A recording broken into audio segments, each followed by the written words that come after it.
Veliki pozdrav svima i dobrodošli u još jedan moj novi video. Hvala svima koji gledate moje videe, koji se subscribe-ujete na ovaj kanal i koji lajkujete također. Mesečni budžet za par u Švajcarskoj. Za jedan običan par sa nekim prosječnim primanjima.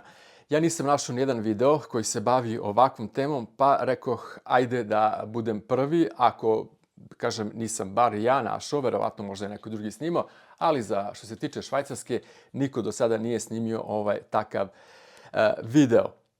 Naravno, dakle, ovo su statistike. Ja sam više malo gledao moj kanton, Vaud, gde je glavni grad Lozana. Reći ću samo da se svi kantoni ovde razlikuju i tu uvek zaboravim da napomenem i da kažem da čak ni osnovica za porez i plaćanje poreza u jednom kantonu se drastično razlikuje do drugog kantona. Imam svoje podsjetnike. Tako da ovde kantoni nisu svi isti i svi kantoni se bore, to jest postoji jedna zdrava konkurencija među njima i bore se za svoje mesto pod suncem sa nekim boljim uslovima za život i rad. Nekima to malo više ide od ruke, nekima mnogo manje. I kažem, ne živi se isto u svakom gradu, u svakom selu ovde i to su dakle mnogi faktori koji utiču na to koliko će vam biti plata ovde, koliko ćete plaćati porez, kakve su stope kredita ako uzimate nekretninu u Švajcarskoj, sve zavisi, kažem, od kantona do kantona. Najpoznatiji kantoni koji su najskuplji ovde, pretpostavljate svi zajedno da su u pitanju Cirih i Ženeva. Tako da, verovatno su tamo i primanja mnogo veća.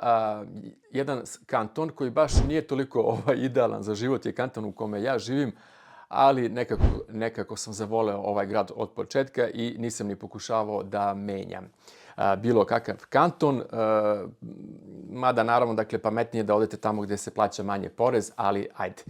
Ja sam uzeo one osnovne, da kažem, podatke što se tiče budžeta kućnog za jedan par sa prosječnim primanjima ovde u Švajcarskoj. Kažem, napominjem, ja sam uzeo ovo manje više za kanton Vaud, u nekim kantonima je sve to jeftinije i da ne bih dužio previše sa ovim po drugi put uvodom, krenut ćemo od toga da ako želite radnu i boravišnu vizu, i to je ta B viza, vi morate da imate i zdravstveno osiguranje koje je obavezno ovde. I kako budem nabrajao sada ove stvari, tako ću ispisivati na ekranu pa da vidimo kolika je to cifra koja vam je potrebna za jedan mesec, za jedan par ovde u Švajcarskoj. Manje više, recimo da donesem primer za moj grad, kažem to može da ide od do, sve zavisi. Recimo, za par, mi ovde u kući plaćali smo do pre neki mesec, smo plaćali 1000 franaka za zdravstveno osiguranje. Sada je to 1200 franaka, verovali ili ne. Što se tiče, dakle, stanarine, struje i tih nekih režija vezanih za iznajmljivanje stana, sve zavisi u kom delu tražite stan, kakva je zgrada, kakve su mogućnosti, da li ste bliže nekom transportu ili udaljeniji. Može da se kreće i da bude, recimo, otprilike od 1400 do 2200 franaka, sve zavisi kako ste bliže kojoj lokaciji. Ali mi ćemo da uzmemo neku sredinu, kažem sa strujom i sa režijima, neka to bude 1600 franaka. U zavisnosti koliko vam je plata, opet ću reći i u kom kantonu živite, porez za jedan par na mesečnom nivou može da ide i do 1000 franaka i razne takse, kažem, uzimamo prosek.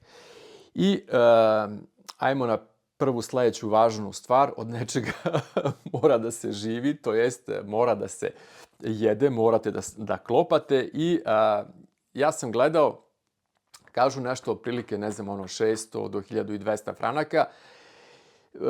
Može da bude, recimo, i da na proseku za mesec dana hrana da vas košta i 450 franaka. Opet, dakle, jedan bazični primer. Ako nećete da jedete jednom nedeljno ili bar svaki drugi dan kavijar, tako da ovo neće ući čak ni u 1200 franaka. I naravno ne možete samo da idete da radite, da spavate kući, ne znam ja šta, morate malo da izađete. Restorani ovde, napomenut ću, su jako skupi. Recimo mi kada smo poslednji put izašli, nas dvoje, sa 2 čaše vina, sad ne mogu da se setim, ili sa bocom vina. Pojeli smo 2 pice, to nas je iznelo 120 franaka. Tako da karta za bioskop ovde u Lozani je jako skupa. Ako nađem, kad sam posljednji put bio, mislim da sam gledao Avatara, ona 3D, možda zbog toga 3D što je skupo.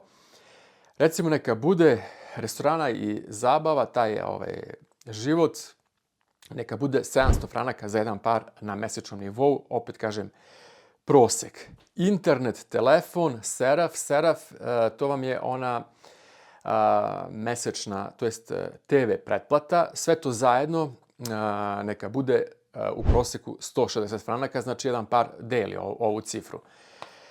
Prevoz, tako da za jedan par, otprilike na mesečnom nivou, taj transport bi koštao 300 franaka, dodajemo i to na listu. Ako imate vozilo, to može biti duplo ili trostruko više od ove cifre. Tako da, ja mislim da smo mi došli do cifre od 5210 franaka, ako nisam nešto preskočio sada sa ovog spiska. Ako jesam, dodaću na ekranu. Ne brinite se. I nije za džabe ona priča kada ljudi ovde, kao u paru, kada dođu da rade, kažu jedna plata, računajte da vam je otišla za sve ove životne troškove, za stanarinu i ostale stvari koje su preskupe ovde. Tako da računajte, što se tiče štednje i svega ostalog, računajte na onu drugu platu. Ako recimo primate neku platu od 5-6 hiljada franaka neto, ili 6,5, šta ja znam, bruto i sve to. I sve zavisi naravno šta radite. I nadam se da ne radimo svi ovde za minimalce, da neko ima bar i tu ambiciju da radi za nešto više od neke prosečne minimalne plate ovde u Švajcarskoj, za koju ne postoji cifra, bar ne u ovom kantonu. Kažu nešto prilike da je to neto 4.500 franaka, sve zavisi, ali ne postoji zvanični podatak, odnosno ne postoji zagarantovana minimalna plata ovde u Švajcarskoj. Ja sam namerno izabrao sve ovo za jedan par, tako da kada bi dodali i decu, onda možete da zamislite koliko bi sve ovo koštalo, ali ajde recimo neka ovo bude namenjeno jednom paru koji planira da dođe ovde za Švajcarsku i da očekuje kakvi su svi troškovi života za jedan par na mesečnom nivou, kažem ovo. I naravno da napomenem još jednu stvar, a to su porezi, sve zavisi i kakvu vizu ovde imate, to da ne zaboravim, i naravno pomenuću još jednom i zavisi u kom kantonu živite. Ja bih pozvao sada ovom prilikom, neću da pominjem naravno imena jer nisam pitao za dozvolu, postoji naša drugarica draga koja se takođe snima iz Švajcarske za YouTube. Ako bude reagovala na ovaj video, pinovaću njen komentar, tako da pogledajte i njen kanal. Eto njoj predlog, pošto je ona mama sa 3 dece, naravno u paru, da vidimo otprilike koliko bi izneo mesečni budžet za 5-članu porodicu ovde u Švajcarskoj i u njenom kantonu. Još jednom, veliki pozdrav za tebe. I šta ja, nisam recimo spomenuo sada na ovom spisku, idemo malo u luksuzne varijante. Recimo, teretana ovde u neposrednoj blizini na mesečnom nivou iznosi, ta članarina 60 franaka, tako da bi za jedan par to bilo 120 franaka. Recimo, moj frizer gde se ja šišam, idem svake druge nedelje, je 30 franaka. Tako da sad za žene, da li žene idu manje više jednom ili 2 puta mesečno kod frizera, sve zavisi, naravno, od afiniteta, i verujte mi da ženski frizer je ovde preskup. I šta nismo stavili na spisak jeste odeća i obuća, pa još recimo ako imate i kućne ljubimce, takođe to može da vam uveća kućni budžet na mesečnom nivou za jedan par.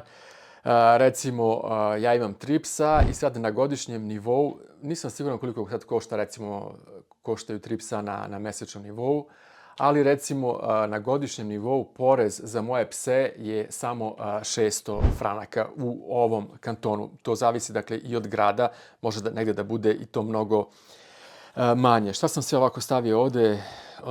Otprilike da. To bi bilo to. Dakle, to su, rekao sam, koji su najskuplji kantoni. I ono što je jako bitno jeste za ovu državu jeste i ta stvar da oni imaju i agencije koje se bave planiranjem kućnog budžeta. Lako ćete ih naći na internetu. Naravno, oni naplaćuju tu svoju uslugu da vam pomognu kako da najbolje, što bi se sad reklo, ono da raspolažete tim mesečnim kućnim budžetom i naravno da ostavite i nešto sa strane i da vam naprave plan i štednje. Čak i to postoji. Naravno, dakle, kako uštedjeti tako što ćete manje jesti. Šalim se, naravno. Postoje mnoge akcijske kupovine koje mogu da vam pomognu baš što se tiče hrane, da taj deo smanjite u vašem kućnom budžetu. I sve ovo, dakle, se svodi i na tu priču, recimo mi koji dolazimo iz Srbije, iz neke druge republike, bivše ex-ju, moramo da planiramo i taj deo što se tiče naših godišnjih odmora, kogod ide automobilom, kogod ide avionom, treba nam i keš i sve to. I sve to, dakle, sastavni deo života u inostranstvu. Iskreno se nadam da vam se dopao ovakav video, da vas nije uplašio ovoliki kućni budžet i naravno reći ću, to jest pozvaću sve koji žive ovde u paru ili recimo sa decom, samo neka napomenu, neka ono okvirno napišu ako znaju otprilike koliko je njihov onaj kućni budžet, pa neka bude bar onako grubo stanarina, porez, samo da ne zaboravim šta imamo ovako, stanarina, porez i zdravstveno osiguranje. Otprilike, ako vam nije teško, izračunajte koliko sve to u totalu košta ili pišite pojedinačne cene svega ovoga, čisto onako da vidimo šta koliko košta u kojem kantonu. Ja ću reći da kanton Valais je dosta povoljniji što se tiče prijave poreza. Naravno, dakle, tu je među jeftinijim kantonima je i kanton jako zanimljiv i jako lep kanton Ticino, ali naravno, dakle, i primanja su mnogo manja nego u ovim drugim kantonima. Kažem ja mislim da bi to otprilike bilo to što se tiče ovog videa. Naravno, vi možete da radite i na crno, ali sa ovom veštačkom inteligencijom koja prevodi sve u isto vreme, toliko je tehnologija napredovala, ja neću da se bavim tom temom pa da ne budem imao nekakvih problema što se tiče toga, jer svako se snalazi na način kako zna i ume i mnogi naši ljudi, dakle, rade te, što bi rekli Amerikanci, mini jobs, dakle male poslove da dopune svoj kućni budžet na mesečnom nivou kako bi lakše preživeli, uštedeli i mogli onako komotno i da odu i na svoje godišnje odmore, pa makar to bilo i u Dominikanu. Sljedeći video, ja mislim da će to biti ako budem dobio odgovor ili ako ne, pričat ću o hipotekama i o tom jedinstvenom sistemu. Ovde, što se tiče bar Evrope, da li na kraju, kada podignete kredit za nekretninu, ta nekretnina vaša i, kažem, da ne otkrivam detalje. Želim vam svako dobro, pa se vidimo u nekom drugom videu. Ćao!